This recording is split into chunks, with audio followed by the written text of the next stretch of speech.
Today, stocks came tumbling lower. We had a hanging man candle. Now that reversal pattern has been confirmed. Wow, we have a lot of earnings coming out. And if they're anything like the earnings we got yesterday, like Meta, the stock market could be in for even more trouble up ahead. Now, when we come over and look at the fear and greed index, right now we're sitting at 38. We are still in the fear territory, and we've been over here for quite some time. However, this week we got the most recent investor sentiment survey, and it looks like the bulls actually picked it up a bit. Last week we had a reading of 36.9. This week we get a reading of 44.0. However, if you're looking for catalysts out there for tomorrow, we have no major economic news for tomorrow. The only thing that we really have is Chicago PMI, and it's expected to be low impact with a couple Fed heads speaking. However, last night we saw that Trump and China had a big meeting, and now they believe signatures could happen as soon as next week. However, when we come over and look at the futures markets real quick, take a look at the S&P 500.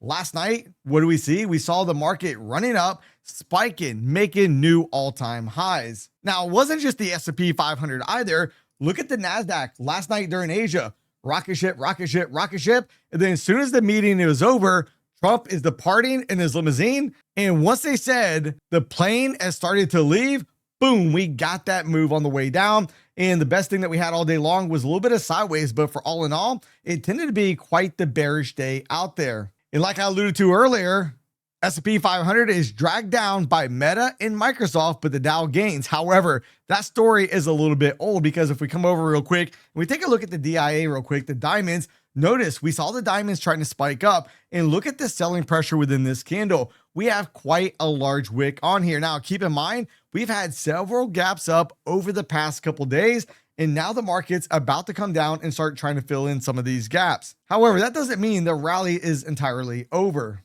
because yesterday after the bell, we had Meta, we had Microsoft, Alphabet, and Chipotle. And we'll take a look at Chipotle here in a few moments. But after the bell today, we got Amazon, Apple, Coinbase, Reddit, just to name a few. And we look at the big expected movers out there. Amazon expected to move plus or minus 7%. Apple's only expected to move plus or minus 4%. So we come over and look at Chipotle. Yikes, a big nasty haircut. Chipotle was down 18.18%. Now, when we come over and look at the options chain real quick, and we look at the gamma exposure, I want to draw you guys' attention right down here, right around 32 to 33. Look at all the gamma exposure we had today. Then as we come over and we jump back over and look at the chart, notice where we're at. We basically found a little bit of support. We overshot it a little bit, but then the market basically stayed right within that area. Now the question is, with Chipotle, is it going to be able to bounce?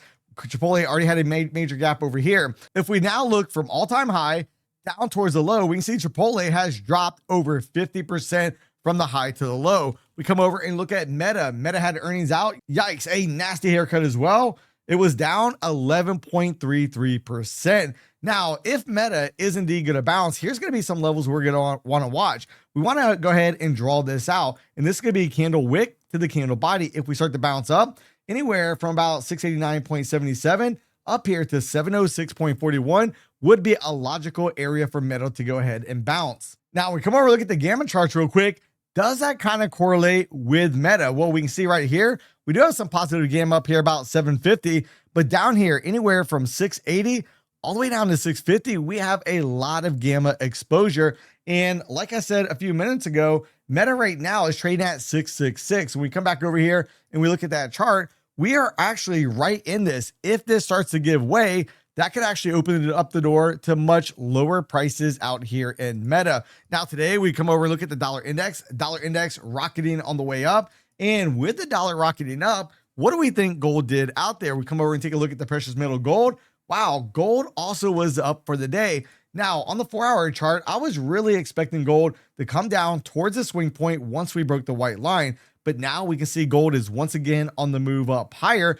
And if we really start to break this area, is gold going to be able to get through this structure breakdown point somewhere around 4,082 and start working its way all the way up to about 4,233 down to about 4,197. Keep in mind, the MACD indicator on the 4-hour chart is still bullish at this time in gold, but I do want to remind you guys, we still have a bearish target in gold down here about 3,800. Now, when we come over and look at how the indices fared across the board today, the Dow was down 109 points. The NASDAQ was down 377 points. S&P 500 down 68 points, with the Russell 2000 being down 1.99. Now we look at advancing issues versus declining. We had 61.3% of issues declining on the day, and that's kind of what we would expect out there, given the fact that the markets were so negative. However, when we come over and look at the sectors across the board, technology was not the worst sector out there. Consumer cyclicals was the leader to the downside, followed by communication services. Real estate was the best performing sector, but look at this.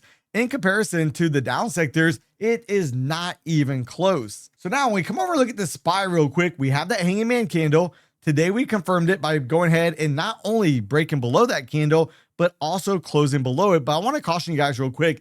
If you want to get ultra bearish to market right here, you want to pay very close attention. The first time we come down to the 38% retracement, quite often this is where we can see some type of reaction. We can already see after hours that the market is up higher. The SPY after hours is up 0.4%. We come over and look at the RSP real quick, which is the equal weight S&P 500. It was down 0.43%. After hours, down 0.01. Now, after the bell, we did have Amazon coming out with earnings. Amazon, after the bell, just a rocket ship on the way up. And we're supposed to have Apple out as well. Apple right now, I don't think Apple's had its earnings out just yet, as we have not seen the major volatility out there at this moment. I want to make everybody aware right now, Tradeify 45% off all Lightning accounts, which is a straight SIM funded account. Take advantage of this offer. Use the link in the description box down below. Use promo code Mike at checkout. So now jumping back over and look at the SPY on the 4-hour chart, what do we have going on? Is there a possibility we come down to the 50 or even 61.8 fib level? Keep in mind, we've already closed out one of the gaps. We were getting into this gap right here, but we have another major gap. And if we just grab the Fibonacci retracement of this last leg up, we start breaking the 38% retracement. I really want to turn my attentions down towards this high volume area on the composite profile, somewhere around 671.91. However, let's go over to the options market and see if we can confirm those price points. We can see right up here, we had a lot of gamma exposure right around that 700 price point. And then it looks like down here about 691. However, to the downside, I can see we have some gamma exposure right around 680 or so, 671, 675, and about 660 or so. And if we come back and look at that chart, 660 would be all the way down here. So all within this area does make a lot of sense that if the market does come down there, we'll see, do we find support? And is that going to be the launch pad for the markets to then go ahead and continue rocketing to new all-time highs? Now, when we come over and look at the futures markets real quick, let's take a look at the S&P 500. We can see we have quite a few wicks on the bottom of a lot of these candles on the 4-hour chart. Now, we did start to get into that gap from Sunday night. Now, normally, if we're going to fill the gap, it occurs by the close of Thursday. Well, you know what? We are already there and we have not filled the gap. Quite often, if we don't fill the gap by Thursday, likely it's going to be several weeks before we fill the gap, like we saw back over here when we had that large gap on the way up. However, maybe this time is different. There are times where we still come down and fill the gap. Now, when we look at the volume profile, look how thin the structure is. We have a little bit of volume right here, about 68.37, but all this area on the profile, pretty thin. Also, a minus development area down here, about 68.10, which would make sense if the market, if we continue to see selling out there tomorrow. Then we come over and look at the daily profiles, just bloodbath on the way down. The total entire range of the day was 102.75 points. Now, the last 30-minute candle, we did get a nice rejection off the low, but is that enough to really change anything? We can see last night, we opened up below value area low. We rallied all the way above value area high before the market came rolling all the way back down. Now, what's funny about this, if we come over and look at a 30-minute chart without the profiles and just basically have the GEX levels up here, look last night when we came up there, we had a GEX 1 level and we had a prior swing point and the prior all-time high. Basically look above failure before the market ended up coming all the way back down. So now as we look at the volume profile, as long as we stay above 68.72, then I want to give the market the benefit of the doubt. Maybe we're going to come up towards the point of control, 68.97.5, then above that, 69.10. But I do want to warn you guys, if you're looking to be on the buy side of the market, if the market comes back down below value area low, as long as we're below it, I want to be on the sell side. If we break above value area high and then the market comes back down, I also then want to be on the sell side of the market. Come over, look at the volatility index. The VIX is down 0.01. We look at this on a 5-minute chart, and that's pretty miraculously because last night we gapped down and essentially we basically closed right around where we closed from the prior day, which is pretty amazing given the fact the VIX was ripping up and the markets were extremely bearish. So with the market selling off today, the VIX is telling us that, hey, don't worry about it. Come on in. The water is warm. Now, when we look at the QQQs real quick on the daily chart, what do we have going here? We had the hanging man candle. We get the confirmation today with the close below that candle. Now, I do want to caution you guys, as we talk about the hanging man candles, they are the weakest of all reversal patterns. Keep in mind, we were able to close this gap here, and we have 4 gaps up consecutively on the NASDAQ. We had 1, 2, 3, 4. Now, yesterday when we gapped up, we did come down and fill the gap. And then today, as we came down, we filled this second gap. Now, is that all the gaps that are going to get filled? Notice the MACD indicator is below the 0 line. So if it starts flattening out down here near the 0 line, that could set up that we're likely going to get a bounce in the market. And we can already see from the closing price to where we are after hours, the market is liking the earnings that have come out after hours. Now, we come back over and look at the NASDAQ futures real quick. What do we got going on here? NASDAQ futures did not get into that gap from Sunday night just yet. And look at all the wicks on the bottom of these candles.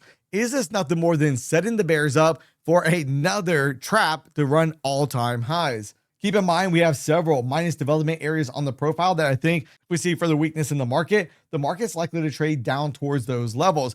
Come over and look at the 30-minute volume profile real quick. Notice we have value area low right here, right around 25,945. As long as we stay above that, I want to target the point of control, 26,054. Above that, I want to target value area high, 26,141. However, in the event we break value area high and we come down, I want to be on the sell side. Or if we start trading back below value area low, I also want to be on the sell side of the market. And one of the targets I'm going to focus on will be this gap support, which is right on the edge of that minus development area within the composite profile. Now, if you guys like to copy trade with prop firms out there, then you want to check out this major update with my favorite trade copier.